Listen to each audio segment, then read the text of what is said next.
ሰላም ጤና ይስጥልን ክቡራን ተመልካቾቻችን ከኢትዮጵያ ኦርቶዶክስ ተዋሕዶ ቤተክርስቲያን የብዙሃን መገናኛ ስርጭት አገልግሎት ድርጅት ኢኦቲሲ ቲቪ የሰዓቱን ዜና ቤተክርስቲያን ይዘንላችሁ ቀርበናል።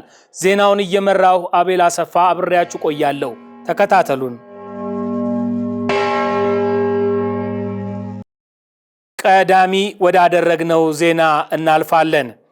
በብፁዕ አቡነ ጴጥሮስ ሰማዕተ ጽድቅ ዘኢትዮጵያ ላይ ትኩረቱን ያደረገ አዲስ መጽሐፍ በአፋን ኦሮሞና በአማርኛ ቋንቋዎች ተዘጋጅቶ ተመረቀ።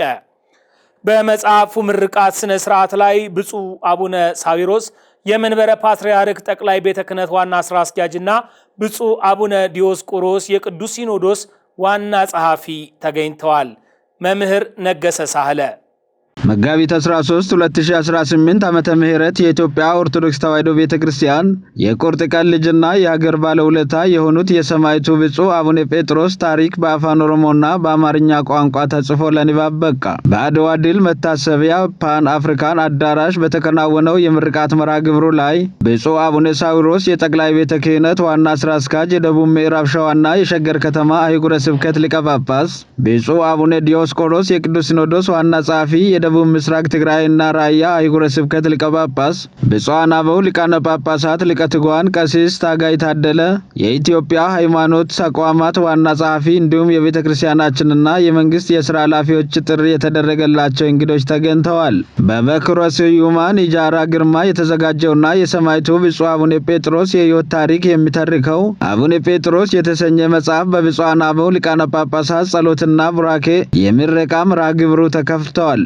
በመድረኩ ላይ የመጽሐፉ ደራሲ በኩረ ስዩማን ኢጃራ ግርማ ስለ መጽሐፉ ዝግጅትና አስፈላጊነት ሰፊ ማብራሪያ ሰጥተዋል። ሕዝባችን በመከራ ቀንበር ስር በወደቀበት ተስፋ መቁረጥም እንደ ቤት ጣራ በላያችን ላይ በከበደበት በዛን የጨለማ ወቅት የእሳቸውን ድምፅ እንደ ነጋሪት ጎልቶ ትውልዱን ከእንቅልፍ ቀስቅሶ ሀገራችሁን እንዳትክዱ ለጠላት እንዳትንበረከኩ ብለው ሲያውጁ ከጠላት ጥይት ይልቅ የእሳቸው ቃል ፋሽስትን አንቀጠቀጣቸው። ይህ መጽሐፍ እውነት ገሃድ ያወጣል። አቡነ ጴጥሮስ ማን እንደሆኑ ከየት እንደመጡና ለሀገርና ለሃይማኖት የከፈሉትን ክቡር መስዋዕትነት በማስረጃ ያቀርባል። በዕለቱ አባታዊ መልእክት ያስተላለፉት የጠቅላይ ቤተ ክህነት ዋና ስራ አስኪያጅ፣ የደቡብ ምዕራብ ሸዋና የሸገር ከተማ አህጉረ ስብከት ሊቀ ጳጳስ ብፁዕ አቡነ ሳዊሮስ ሰማዕቱ ብፁዕ አቡነ ጴጥሮስ ለሃይማኖታቸውና ለሀገራቸው ሲሉ ራሳቸውን አሳልፈው የሰጡ ታላቅ አባት መሆናቸውን አስታውሰዋል። ዓለም አልተገባቸውምና በምድረ በዳ በተራራ በዋሻና በምድር ጉድጓድ ተቀበዘበዙ። ዕብራውያን 11 ቁጥር 38 ላይ ሐዋርያው ቅዱስ ጳውሎስ ዓለም ከተፈጠረበት ጊዜ አንስቶ ለእግዚአብሔር መንግሥት በማለት ሕይወታቸውን፣ ቤተሰቦቻቸውን፣ ዓለምንም ንብረቱንም ለመናቅ የእግዚአብሔርን ቃል በማስተማር ሕይወታቸው በተለያዩ ፈተና ውስጥ ያሳለፉትን አባቶች በተመለከተ የተጠቀሰው የመጽሐፍ ቅዱስ ክፍል ሲሆን ከነዚህ መካከልም ለሀገራቸው እና ለሃይማኖታቸው ሲሉ በጽናት እና በአስተማሪነት ሕይወታቸውን የሰጡት ሰማዕተ ጽድቅ ብፁዕ አቡነ ጴጥሮስ አንዱ ናቸው። ብፁዕ የጠቅላይ ዋና ስራ አስኪያጁ በተጨማሪም ታሪካቸው ተጽፎ ለትውልድ መድረሱ ትልቅ ደስታን እንደሚፈጥር ገልጸዋል። ይህን የሰማዕተ ጽድቅ ቅዱስ ጴጥሮስን ታሪክ የያዘውን ታሪክ መጽሐፍ ለማስመረቅ የመጣችሁትን በሙሉ እንኳን ደስ አላችሁ፣ እንኳን ደስ አለን በማለት መጽሐፉ በይፋ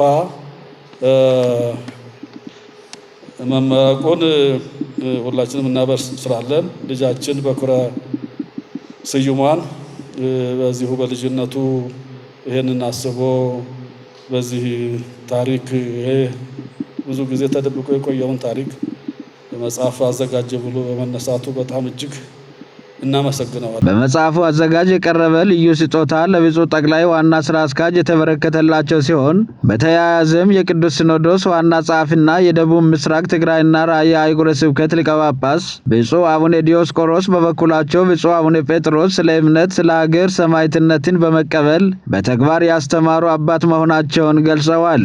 ቃል ብቻ አይደለም የተናገሩት፣ ሰማዕትነት ሕይወታቸውን ጭምር ነው ለዚች ሀገር ለዚህ ሕዝብ ያበረከቱ እና ስለዚህ ሁልጊዜ ታሪክ አይሞትም ከመቃብር በላይ ስለሆነ ሲያስባቸው ይኖራል።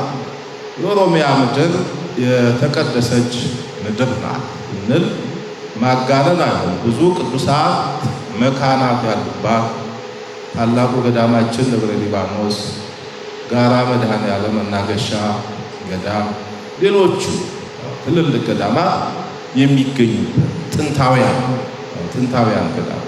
ስለዚህ በዚህ ዙሪያ ታሪኩን ማጉላት ያስፈልጋል። በምርቃት መርሃ ግብሩ ላይ በመጽሐፉ ይዘት ዙሪያ በዶክተር ከተማ ይጃራ ሰፊ ዳሰሳ የቀረበ ሲሆን በታሪክ ምሁራንና በሊቃውንት የታጀበ የፓናል ውይይትም ተካሂደዋል። ከታሪክ አንጻር ከሀሳብ ፍሰት ወይ ደግሞ ከኮንሲስተንሲ አንጻር ምን ይመስላል መጽሐፉ የሚለውን መጽሐፉን ከፍታችሁ ስታዩት አንደኛ 8 የተለያዩ ምዕራፎች ይዘዋል። የዕለቱ መርሃ ግብር በብፁዕ አቡነ ጢሞቴዎስ የዳውሮ ኮንታ ከምባታ ጠምባሮና አላባ ሀገረ ስብከት ጳጳስ ቃለ ምዕዳንና ቡራኬ የተጠናቀቀ ሲሆን ከታዳሚዎች መካከል የሆኑት መጋቢ አእላፍ ስዩም ብዙአየው የለገጣፎ ለገዳዲና ኩራጅዳ ክፍለ ከተማ ዋና ጸሐፊ መርሃ ግብሩ ልዩ ነው ብለዋል። አቡነ ጴጥሮስ ዋጋ የከፈሉበትና የተሰዉበት አካባቢ ላይ ስለሆነ ይሄኛው ቦታ የራሳቸው አድባር ነው። ሰዎች የሚማሩበትና ታሪክ ራሱን ስቦ የራሱን ጊዜ ስለሚደግም በጣም ልዩ ፕሮግራምና ልዩ የምረቃ ፕሮግራም ነውና በጣም ደስ ይላል። የሰሩትም ሰዎች ሊደነቁ ይገባል። ብፁዕ አቡነ ሳዊሮስ የመንበረ ፓትርያርክ ጠቅላይ ቤተ ክህነት ዋና ስራ አስኪያጅ፣ የደቡብ ምዕራብ ሸዋና ሸገር ከተማ አህጉረ ስብከት ሊቀ ጳጳስ በጥምቀት በዓል ላይ የሰረገላ አገልግሎት ሲሰጡ በኤሌክትሪክ አደጋ ልጆቻቸውን ላጡ ቤተሰቦችን አጽናኑ። ብፁዕነታቸው ከምዕመናን የተሰባሰበውን የገንዘብ ድጋፍ ለተጎጂ ቤተሰቦች አስረክበዋል። እሌኒ ክፍሌ። ብፁዕ አቡነ ሳዊሮስ የመንበረ ፓትርያርክ ጠቅላይ ቤተ ክህነት ዋና ስራ አስኪያጅ፣ የደቡብ ምዕራብ ሸዋና የሸገር ከተማ አህጉረ ስብከት ሊቀ ጳጳስ በኮዬ ፋንታ ደብረ ፀሐይ መድኃኔዓለም ቤተ ክርስቲያን በተዘጋጀ መርሃ ግብር ላይ ተገኝተው የሟች ቤተሰቦችን አጽናንተዋል።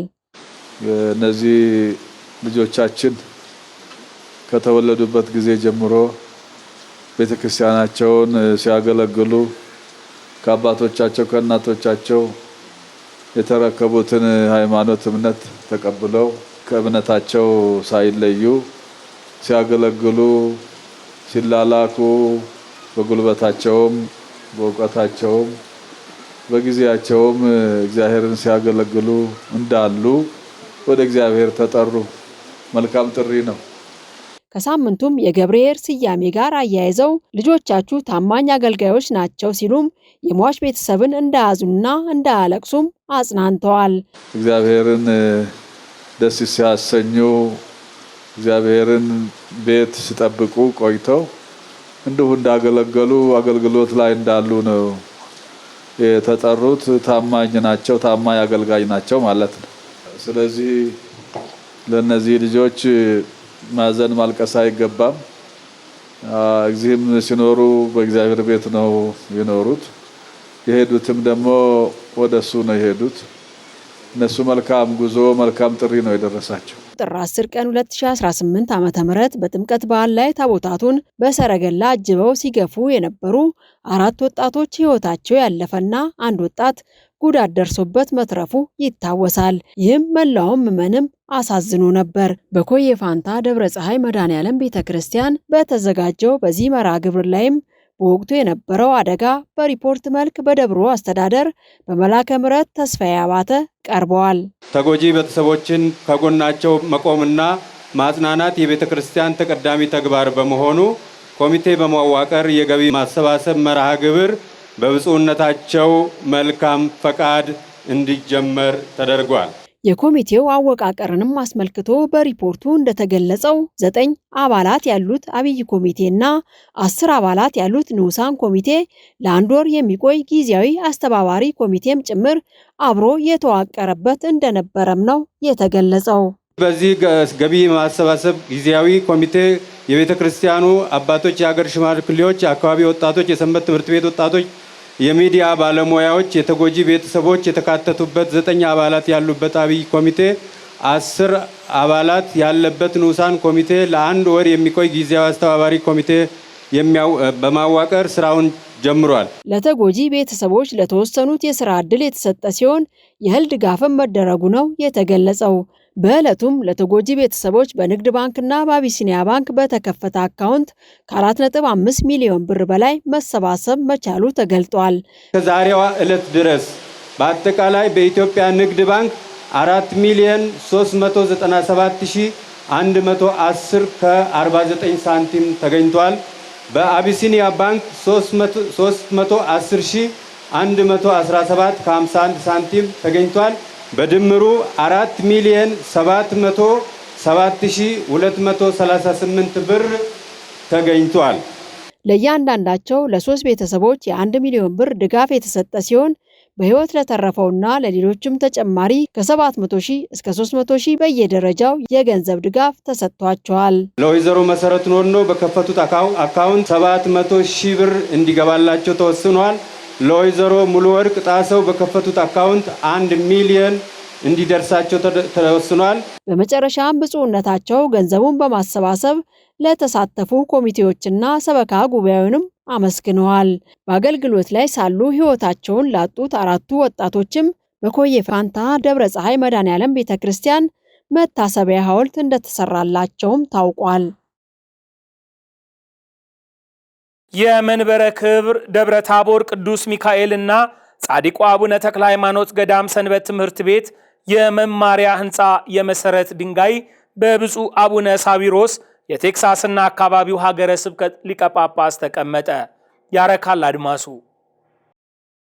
የመንበረ ክብር ደብረ ታቦር ቅዱስ ሚካኤልና ጻድቁ አቡነ ተክለ ሃይማኖት ገዳም ሰንበት ትምህርት ቤት የመማሪያ ህንፃ መሰረት ድንጋይ በብፁዕ አቡነ ሳዊሮስ የቴክሳስና አካባቢው ሀገረ ስብከት ሊቀ ጳጳስ ተቀምጧል። ብፁዕነታቸው የመሰረት ድንጋይ ሲያኖሩ የአዲስ አበባ ሀገረ ስብከት የሥራ ኃላፊዎችና የመንበረ ክብር ደብረ ታቦር ቅዱስ ሚካኤልና ጻድቁ አቡነ ተክለ ሃይማኖት ገዳም ዋና አስተዳዳሪ መላከ ምህረት ቆሞስ አባ ዘሊባኖስ ተገኝተዋል።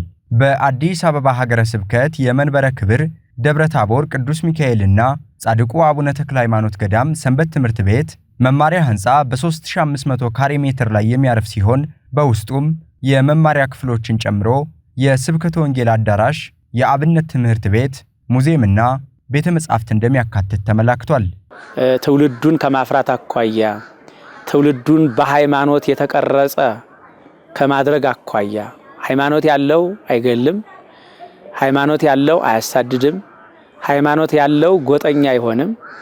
በቤተ ክርስቲያኗ ላይ ከሰራን በቤተ ክርስቲያኗ የሚመጡትን ህፃናት፣ ወጣቶች በአግባቡ ከሰራንበት ሀገራችን ሰላም አድርገን ለቀጣይ ትውልድ የማስረከብ ኃላፊነት በአግባቡ እንወጣለን ብለን እናምናለንና ከዚህ አንፃር በገዳሙም ላይ ያሉት በኃላፊነት ያሉ ከህንፃ ኮሚቴ፣ ሰበካ ጉባኤ አባላት፣ የአስተዳደር ሰራተኛ፣ ማህበረ ካህናት፣ የሰንበት ትምህርት ቤት አባላት እቅዳቸውና ሐሳባቸው በአንድ አጥቢያ ብቻ የሚወሰን ሳይሆን በየትኛውም የኢትዮጵያ ክፍል ከኢትዮጵያም ውጭ በተለያዩ ዓለማት ተዘዋውረው ሊያስተምሩ፣ ሊመክሩ፣ ስለ ሃይማኖት ሊያስረዱ የሚችሉ ልጆችን ማፍራት አለብን ብለው የተነሱ ናቸው።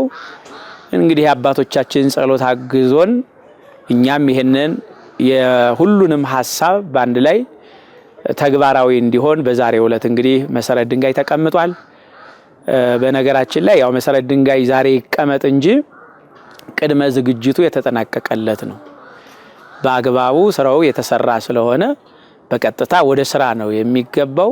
ከዚህ ባሻገር ገዳሙ በእንጦጦ ጋራ ላይ ከህዳር 7 ቀን 2014 ዓ.ም ጀምሮ እያስገነባ የሚገኘውን አዲስ ህንፃ ቤተክርስቲያን ብፁዕ አቡነ ሳዊሮስና የዕለቱ የክብር እንግዶች ጎብኝተዋል። የቅኔ ማህሌቱን ሩፍ ወይም ደግሞ የመጀመሪያ ሩፍን ሞልተን ጨርሰን ወደ ዋናው ዶም ትልቁን ዶም የምንሄድበት ፕሮሰስ ላይ ነው ያለነው። ይህ ዋናው ዶም ከስር ሆነን ከቅድስቱ ሆነን ወደ ላይ ስናየው አንድ ዶም ይመስላል እንጂ ከጎን ጎኑ የተለያዩ ትናንሽ ዶሞች ተለጥፈውበት ከስር ወደ ላይ በመናይበት ሰዓት የአበባ ቅርጽ ነው የሚያሳየን። የአበባ ቅርጽ ደግሞ በቤተ ክርስቲያናችን እመቤታችን ምሳሌ ነው። ያንን ምሳሌነቱን ትውፊቱን እንዲጠብቅ አድርገን ነው እንትን ያደረግነው።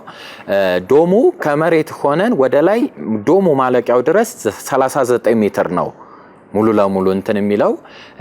ከዶሙ በኋላም ደግሞ ከሱ በላይ ምን እናስቀምጣለን? በቤተ ክርስቲያናችን ስርዓት መሰረት የሰጎን ቅርጽ ያለው ጉልላት እናስቀምጣለን። እሱ ከሱ በላይ ደግሞ መስቀል ይኖራል ማለት ነው። በአጠቃላይ የቤተ ክርስቲያናችን ቁመት 57 ሜትር አካባቢ ነው የሚሆነው ማለት ነው። በገዳሙ እየተገነባ ላለው አዲስ ህንጻ ቤተ ክርስቲያንና መሰረት ድንጋይ ለተቀመጠለት የሰንበት ትምህርት ቤት መማሪያ ህንጻ በሀገር ውስጥና በውጭው ዓለም የሚገኙ ኦርቶዶክሳውያንና የቤተ ክርስቲያን ወዳጆች ድጋፍ እንዲያደርጉም በዚሁ ጊዜ ጥሪ ቀርቧል። በቅድሚያ መቼም በዓለም ላይ ሲኖሩ ችግር የሌለበት የለምና ካለባቸው ችግር እንዲላቀቁ በቦታው መተው ጸሎት እንዲያደርሱ ነው ከሁሉም በፊት ግብዣችን ማለት ነው። ከዚህ በኋላ ደግሞ እነሱ ሲፈታላቸውና ደስተኛ ሲሆኑ የጀመርናቸውንና ያሰብናቸውን ዓለም አቀፋዊ ሐሳብ ነው። ኢትዮጵያ ብቻ አይደለም የምትጠቀመው።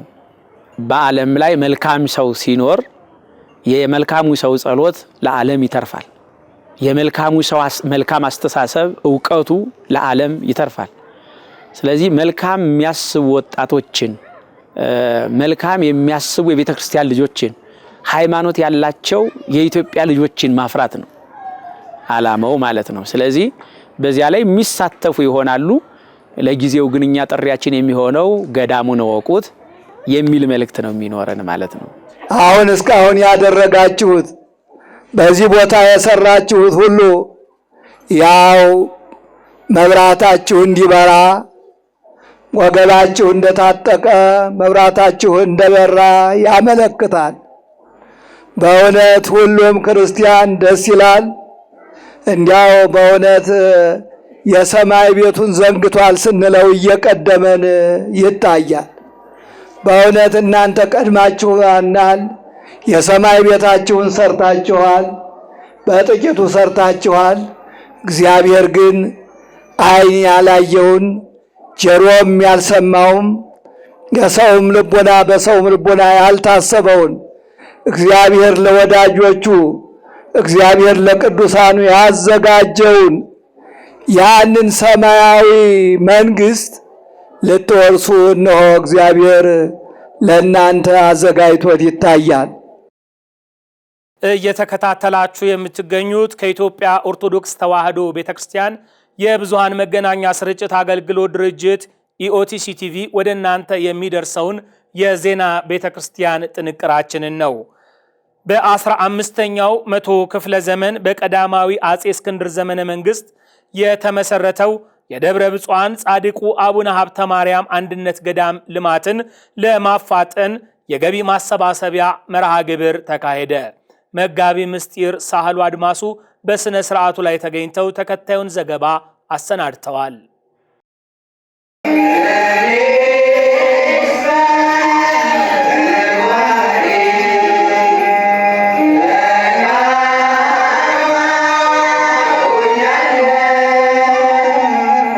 በንጉሥ አጼ እስክንድር ዳግማዊ ቆስጠንጢኖስ ዘመን የነበሩት የጻድቁ አቡነ ሀብተ ማርያም አንድነት ገዳም ከአዲስ አበባ ምዕራባዊ ሰሜን አቅጣጫ በሰሜን ሸዋ ሰላሌ ሀገረ ስብከት ከደብረ ሊባኖስ ገዳም አቅራቢያ ላይ ይገኛል።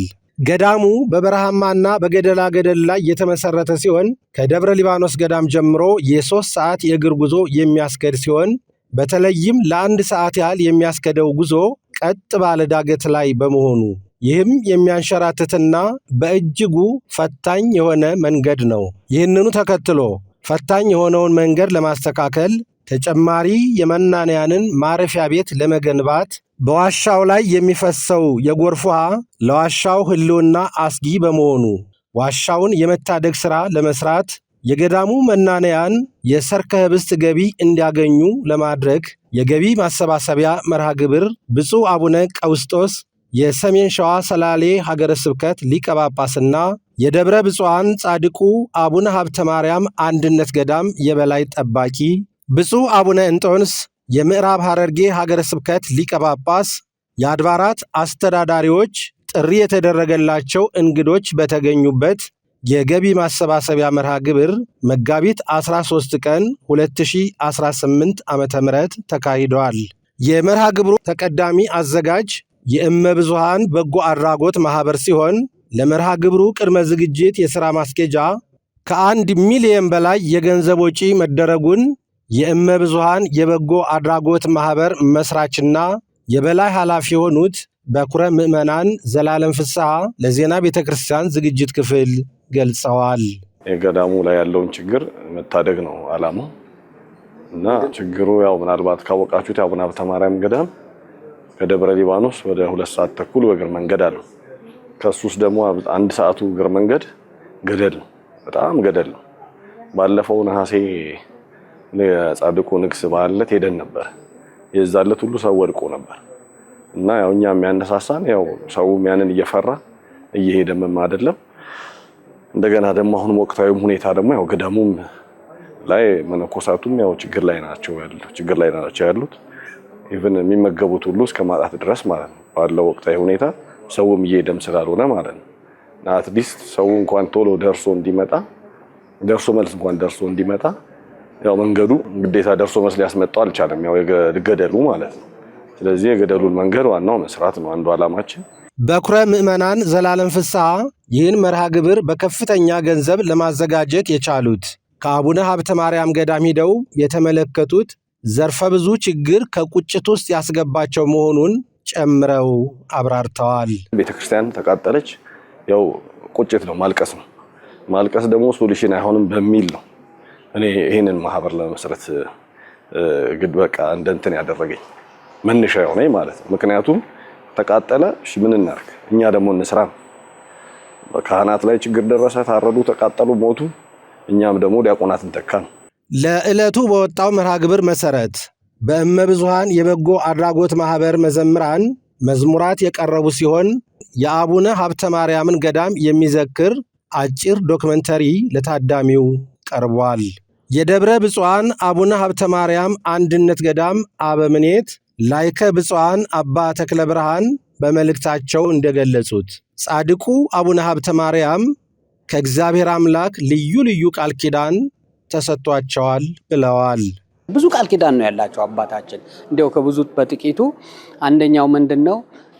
አባታችን አቡነ ሀብተ ማርያም ጸሎታቸው ውዳሴ ማርያምና 4 ወንጌላት ነበሩ ይላል። የማቴዎስ፣ የሉቃስ፣ የማርቆስ እና ዮሐንስ ወንጌል እነዚህን 4ቱን ስለሚጸልዩ በእነዚህ በወንጌል ቁጥር ፍሬህን እልፍልፍ አድርጌልሃለሁ በእያንዳንዱ ቃል ብሎ እግዚአብሔር ቃል ኪዳን ሰጥቷቸዋል። መጋቤ ሐዲስ እሸቱ አለማየሁ በትምህርታቸው ገብርኄር ቸር አገልጋይ በሚል የመጽሐፍ ቃል መነሻነት ስለ መልካም ሥራ ሰፋ ያለ ትምህርተ ወንጌል ሰጥተዋል።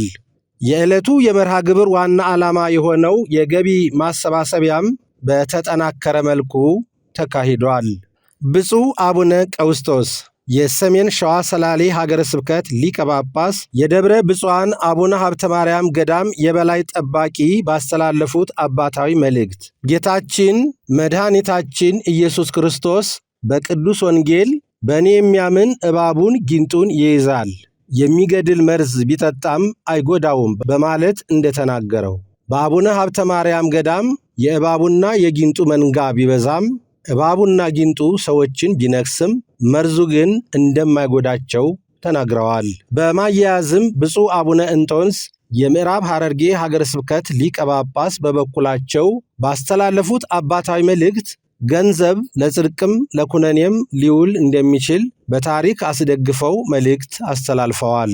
በመጨረሻም በብፁዓን አባቶች ቃለ ምዕዳንና አባታዊ ቡራኬ የዕለቱ መርሃ ግብር ተጠናቋል። በመጨረሻም የአብይ ጾም 6ኛ ሳምንት ገብርኄር ሁሉም በተሰማራበት የሥራ መስክ በታማኝነት እንዲያገለግል የሚያስተምር ነው ሲሉ መምህራነ ቤተ ክርስቲያን ገለጹ። እሌኒ ክፍሌ መምህራንን አነጋግራ ተከታዩን ዘገባ አሰናድታለች። ወንጌላዊው ቅዱስ ማቴዎስ እንደሚነግረን ጌታ ለ3 አገልጋዮቹ እንደየአቅማቸው 5፣ 2ና 1 መክሊት ሰጥቶ ወደ ሩቅ አገር ሄደ። 5ና 2 የተቀበሉት ነግደው አተረፉ። አንዱ ግን መክሊቱን ቀብሮ አስቀመጠ። ገብርኄር እንግዲህ በማቴዎስ ወንጌል ምዕራፍ 25 ቁጥር 14 ጀምረን ስናገኘው እስመ ከመ ብእሲ ዘይነግድ ወፀው አግብርቲሁ ወሃቦሙ ነዋዊት ገበሩ ወቱ እና በምሳሌ አድርጎ ራሱን በአንድ ነጋዴ አስመስሎ ነው የነገራቸው። እንደ ቅድስት ቤተ ክርስቲያን አስተምሮ የአብይ ጾም 6ኛ ሳምንት ገብርኄር ተብሎ ይጠራል። ትርጓሜውም ታማኝ አገልጋይ ማለት ሲሆን በአጠቃላይ በሳምንቱ ምን ይነሳል፣ አንድምታውስ ምንድነው የሚለውን ለማወቅ በገነተ ኢየሱስ ገነተ ማርያም ቤተ ክርስቲያን ተገኝቼ የደብሩን መምህራን አነጋግሬያለሁ። ባለ 5ም ባለ 2ም ባለ 1 መምህራኖች ናቸው። ስናብራራ በሚገባ መልኩ ስናብራራው መምህራኖች ናቸውና እነኚህ ባለ 5ቱም ባለ 2ቱም አትርፈው አመጡ። የተማሩትን ትምህርት ለምእመናን አድርሰዋል። ብቁ እንደነሱ ያሉ አድር ለምሳሌ ቅዱስ ጴጥሮስ ቀሌምንጦስን አስተምሮ ራሱን አስመስሎ አስገኝቷል። ቅዱስ ጳውሎስን ጢሞቴዎስን ራሱን አስመስሎ ተገኝቷል። ባለ 1 ግን እምነቱን ብቻ ነው ይዞ ይኖረው። የተማረውን ትምህርት በዓላማ አልገለጸውም።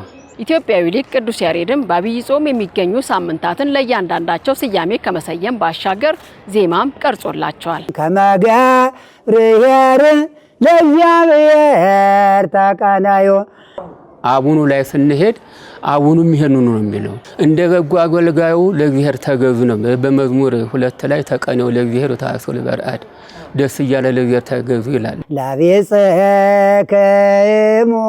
ለቢጽክሙ ሰናያሃልዩ ሰናያሃልዩ ያሃልዩ ለቢጽክሙ ለጓደኞቻችሁ በጎውን ነገር አስቡ ማለት ጎረቤት ይርበዋል፣ ጎረቤት ይጠማዋል፣ ጎረቤት ይራቆታል፣ ጎረቤት ይቸግረዋል ብሎ ማሰብ ነው። ጎረቤት ነው ቢጽ ማለት። ጓደኛ ማለት ማንኛውም ሰው ነው።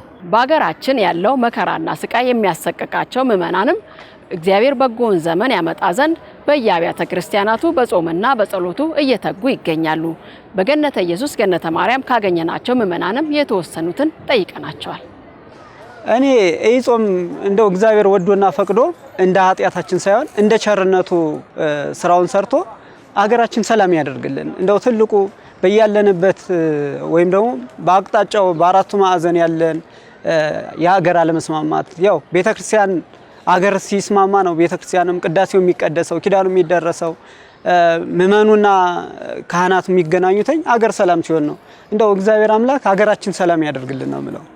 ያው ሁሉም ሰው በየሃይማኖቱ ሁሉም በያለበት ሃይማኖት ሆኖ ወደ አምላኩ ቢጮህ ሀገራችን ሰላም እንድትሆን እግዚአብሔር እንዲለመነን ሁላችንም ኦርቶዶክስም ሁሉም በየሃይማኖቱ እዚህ ያልደረሱም አሉ። እኛን ደግሞ እግዚአብሔር ለፍጻሜ ያብቃል። ዓለምን ሰላም አድርጎልን በአገር ውጭም በውስጥም ያለነው ሰላም ሆነን ሰላምን አብዝቶልን አገራችን ሰላም እንዲሆን እመኛለሁ። ባለ 5ቱ በ5ቱ ላይ ሌላ 5 አትርፎ 10 አድርጓል። ባለ 2ቱም ሌላ አትርፎ 4 አድርጓል እና ሲናገር እዚህ ላይ ባለ 5ቱ ሙሴ ነው ይላል። 5ቱ በሐዋርያት ኦሪትን ጽፏልና ባለ 2 ደግሞ ጴጥሮስ ብሉይ ከሐዲስ ያውቃልና ባለ 1 ደግሞ ይሁዳ መልእክት የተጻፈ ነው። የሆኖ ሰው የተማረውን ትምህርት በአግባቡ ስራ ላይ ማዋል አለበት ብዬ ነው ማለት። በአጠቃላይ የገብርኄር ሳምንት ሁሉም በተሰማራበት መስክ ከቃል በላይ በቅንነትና በታማኝነት እንዲያገለግል የሚያስተምር ሳምንት ነው ብለውናል መምህራኑ። በተቻለው እግዚአብሔር በሰጠው ጸጋ መሰረት ሳይደክም ሳይሰለች በቃይ ሳይል ጊዜውን ሳያማርር እያመመውም እየራበውም እየጠማውም ኃላፊነትን መወጣት አለብን ብዬ ነው ማለት። መረጃውን ያደረስኳችሁ እሌኒ ክፍሌ ነኝ ከገነተ ኢየሱስ ገነተ ማርያም ቤተክርስቲያን። የሰዓቱ የዜና ቤተክርስቲያን ጥንቅራችን ይህንን ይመስል ነበር። መርሃ ግብራችንን በሳተላይት ቴሌቪዥን በዲኤስቲቪ እና በኢትዮሳት እንዲሁም በዲጂታል ሚዲያ ገጾቻችን መከታተል ትችላላችሁ። በዚሁ አጋጣሚ የቤተ ክርስቲያናችሁን የዲጂታል ሚዲያ ገጾች #EOTCTV እያላችሁ እንድትወዳጁ ጥሪያችንን እናቀርባለን። ከቀሪ የኢትዮጵያ ኦርቶዶክስ ተዋሕዶ ቤተክርስቲያን መርሃ ግብራት ጋር አብራችሁ ቆዩ። ሰላም።